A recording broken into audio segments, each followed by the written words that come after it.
आज मैं आपको साउथ अमेरिका की एक ऐसी हैवानियत भरी क्राइम स्टोरी बताने वाला हूं जिसे सुनने के बाद आप भी अपने घर की छोटी बच्चियों या छोटी छोटी लड़कियों को लेकर सावधान हो जाएंगे। मैं आपको एक ऐसे व्यक्ति के बारे में बताने वाला हूं जो छोटी छोटी बच्चियों को अपने हैवानियत का शिकार बनाता था और बाद में उन्हें मारकर दफन कर देता था। इतने कम समय में उसने 300 से 350 कत्ल किए और सारी लड़कियों की उम्र 7 साल से 11 साल थी। तो आइए जानते हैं कि कौन था ये शख्स और क्यों करता था ऐसी वाहियात हरकत। तो चलिए जानते हैं इसको स्टोरी के माध्यम से। ये कहानी है साउथ अमेरिका के कोलंबिया की। वहाँ पर एक पेड्रो लोपेज नाम का एक व्यक्ति रहता था। पेड्रो कार चोरी के सिलसिले में जेल गया हुआ था। उसी दौरान जेल में रहने वाले कुछ कैदी पेड्रो के साथ मारपीट करके उसका शारीरिक शोषण करते हैं। चूँकि पेड्रो अकेले था जेल में और वो 4 लोग थे जो पेड्रो के साथ ऐसा किए। फिर क्या था, इतना सब होने के बाद पेड्रो ने उन चारों से बदला लेना चाहा और बदले की आग में उन 4 शोषण करने वाले कैदियों को बेरहमी से मार डाला। और यहीं से शुरुआत हुई पेड्रो की हैवान बनने की कहानी।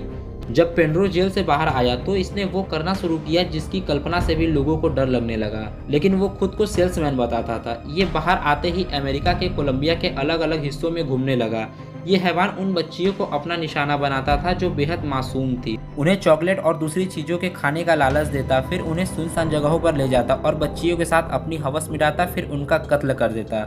इसका हर हफ्ते का टारगेट रहता था 3 बच्चियों के साथ शोषण करके उनका कत्ल करना। इसके निशाने पर हमेशा गरीब घर की ही बच्चियां होती थीं ताकि इसका कोई कुछ बिगाड़ ना सके। ये उन बच्चियों को मारकर वहीं दफन कर देता था। साल 1980 में पेड्रो को एक लड़की के साथ रेप करते हुए ट्राइबल्स ने पकड़ लिया, लेकिन वहां के मिशनरीज ने इसे छुड़ा लिया और कहा कि इसे कानून के हवाले करना चाहिए। तो पेड्रो को कानून के हवाले किया गया और जब उसे पूछा गया कि क्यों मारता था उन बच्चियों को, तो उसने जो बताया वो सुनने के बाद सारे लोग दंग रह गए। उसने कहा कि वो उन बच्चियों को मारकर उसे मुक्ति देता है, उनकी गरीबी से, उनकी दुखों से।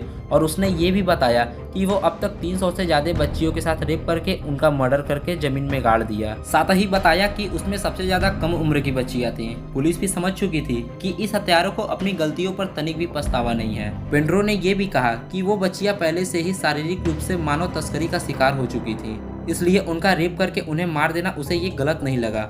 फिर क्या था, गिरफ्तारी के बाद पेड्रो पर केस चला तो ये साबित हुआ कि पेड्रो एक साइको है। इतने में ही पेड्रो अदालत में जज के सामने खुद को भगवान बता डाला और कहा कि उसने जो किया वो सब सही था। उसके ये सब करने से उन बच्चियों को हर दुख तकलीफ से मुक्ति मिलती थी। कोर्ट ने भी पेड्रो को साइको किलर माना और जिस लड़की की रेप और हत्या की उसके लिए पेड्रो को 16 साल की सजा मिली।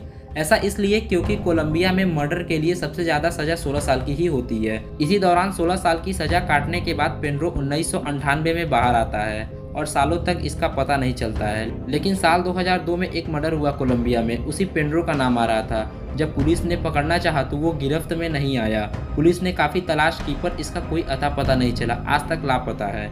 दोस्तों, इस साइको किलर से एक चीज़ सीखने को मिलती है और वो ये है कि इतना जल्दी किसी अनजान व्यक्ति पर भरोसा नहीं करना चाहिए। इसलिए आप भी सतर्क रहें, सावधान रहें। बाकी वीडियो पसंद आए तो चैनल को सब्सक्राइब करें और बेल आइकन को प्रेस करें। मिलते हैं अगली वीडियो में।